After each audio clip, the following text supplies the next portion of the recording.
এটা সরকার তো আমরা এসেছি মাত্র ৭৫-৭৬ দিন হলে, একটু সময় দেন। এটা নিয়ে মাননীয় প্রধানমন্ত্রী এবং আমার মন্ত্রণালয়ের মন্ত্রীকে আমি জানাবো, এটা নিয়ে আমরা কাজ করব। কিন্তু গতকাল রাতে আমি সার্বিক বিষয়গুলো মাননীয় প্রধানমন্ত্রীকে অবহিত করেছি, আমার মন্ত্রণালয় মাননীয় মন্ত্রীকে অবহিত করেছি।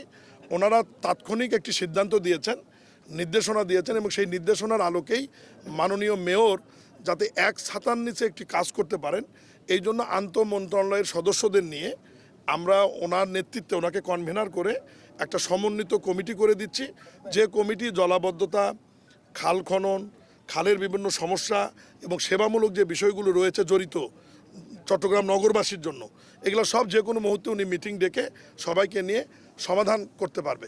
এবং আমি ধন্যবাদ জানাই যে চট্টগ্রামের ইলেকট্রিক, প্রিন্ট মিডিয়া এবং সামাজিক যোগাযোগ মাধ্যমের যে ভাইয়েরা, আপনারা অত্যন্ত সচেতন, আপনারা অত্যন্ত সজাগ এবং আপনারা খুব ট্যালেন্ট মানুষ।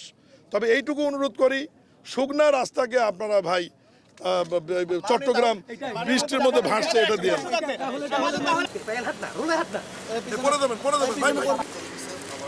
যেতে হওয়ার জন্য এদের কোনো ফান্ড নেই।